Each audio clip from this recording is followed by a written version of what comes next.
हरे कृष्णा। जब यज्ञ, दान और तप भगवान के लिए ही होता है तो उनका परिणाम शाश्वत होता है।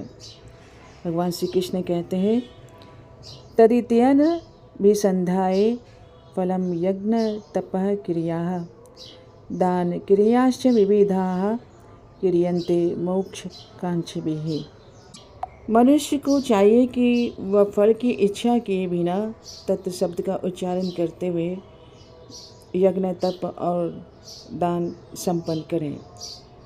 हे अर्जुन, जो लोग मुक्ति की अभिलाषा रखते हैं वे इस तत् शब्द का स्मरण करके हर प्रकार की दिव्य क्रियाएं करते हैं जिसमें भौतिक लाभ की कोई आकांक्षा नहीं होती। तो यह तत्व शब्द अत्यंत शक्तिशाली है क्योंकि इसका उच्चारण मात्र मुक्ति की भावना को जागृत करता है। यदि कोई व्यक्ति हरे कृष्ण महामंत्र का जप भौतिक लाभ के लिए करता है तो उसकी भौतिक इच्छाएं पूरी हो जाती है, परंतु जब वही महामंत्र निष्काम भाव से जपा जाए तो वह साधक स्वभावतः इस संसार से विरक्त हो जाता है और तभी उसके वास्तविक मुक्ति के द्वार खुलते हैं। सद्भावे साधुभावे च सदीतेत प्रयुज्यते प्रशस्ति कर्मणि तथा सत्शब्द पार्थयुज्यते यज्ञे तपसि दाने च स्थितिः सदिति च चीयते कर्म चैव तदीर्थ्यं सदितेवाभिधीयते। भगवान श्री कृष्ण कहते हैं, हे अर्जुन, सत्य शब्द का प्रयोग उस भाव में किया जाता है जो सत्य और साधुता से युक्त हो।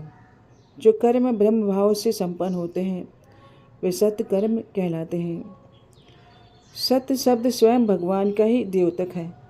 जहाँ भगवान की चर्चा होती है, जहाँ सत्य की अनुभूति होती है, वही सत्संग है। जब कोई व्यक्ति श्रद्धा और निष्ठा से यज्ञ, दान या तपस्या करता है तो उसकी वह निष्ठा भी सत्य कहलाती है।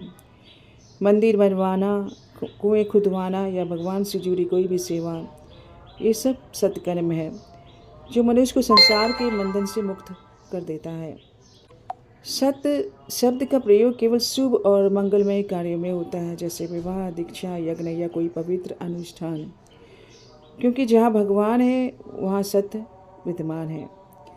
यज्ञ, दान और तपस्या तभी शाश्वत फल देते हैं जब वे भगवान की प्रसन्नता के लिए किया जाता है। इस प्रकार जहाँ क्रिया सत्य है, कर्ता सत्य है, वहाँ परिणाम भी सत्य अर्थात शाश्वत होता है और ऐसा परिणाम ही हमें भगवान के धाम तक पहुँचाएंगे। अगले श्लोक में भगवान बताएंगे, जब कर्म सत्य नहीं होता है तो वह असत्य क्या परिणाम देता है।